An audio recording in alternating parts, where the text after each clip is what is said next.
Welcome back, everyone. Well, spring break is just around the corner, and that means families are gearing up to hit the road or even hit the skies to get their destination. And with the planning comes the packing, the traveling, and also the spending. So this morning we have travel expert Chuck Olson here to give us some tips on how to make your trip enjoyable and also so much less stressful. Good morning, Chuck. Thanks for joining us. Thank you. So Chuck, you know, spring break is coming up. Lots of people are planning their trips if they have not already planned it. And you say that as long as you plan it well in advance, then you should be okay as far as prices go. Right, definitely.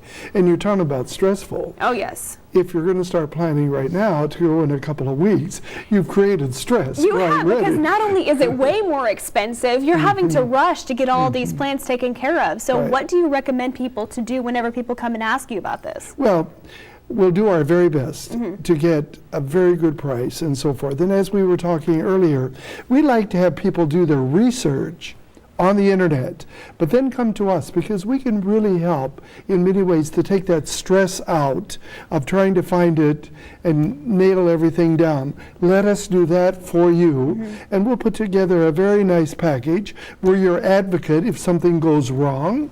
We're there to help you because the internet doesn't talk back to you or, you know, right, help you're you. a real person. You've got other things that the internet probably doesn't have to offer. And we were talking earlier too about making sure that you have passports. Yes. And why is it important to have a passport way early in advance for a trip, especially if you are going overseas, even if it's just Mexico and Canada? Yes, definitely, if you're flying, because you need that to get back into the United States, that passport. So get those passports. They last for 10 years.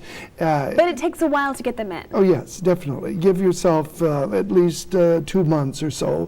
Unless you want to pay the big dollar, you can get it very quickly. But again, you're adding stress. Adding stress and adding more funds. Yes, to the fun. Okay. But the vacation can be a wonderful experience for the family, and we really encourage them to, but come to us. Right. We can help you relieve a lot of that stress. And so what are some last minute tips that you have for people, say they already have booked their spring break vacation? What are some last minute tips that you give to families that are going to bring their kids to these vacations, whether it's a cruise, whether it's a road trip, or even a trip to Disney World? Well, you definitely want to have snacks along and those extra supplies and all of this type of thing, whether you're going to Disney World or you're doing a Disney cruise or any of those kind of things. But again, it's to make sure that you have everything laid out. Don't take everything along. Right. You don't need the whole kitchen sink and everything. Which will add more stress, and it'll also add more funds, because, you know, if you pack way too much, then it's just going to be even more expensive to bring all of that with you. So again, you know, you had some great tips for us this morning. We had them earlier on in the show. Wonderful tips. We're going to have all those tips on valleycentral.com, as well as more information on how they can even get in contact with you if you plan on going on a trip somewhere. So well, definitely. Well, thank you for allowing me to come in. Absolutely. And we're in McAllen. We're there to serve anybody. Wonderful. Thank you so much, Chuck. Appreciate it. We'll be right back. Stay with us.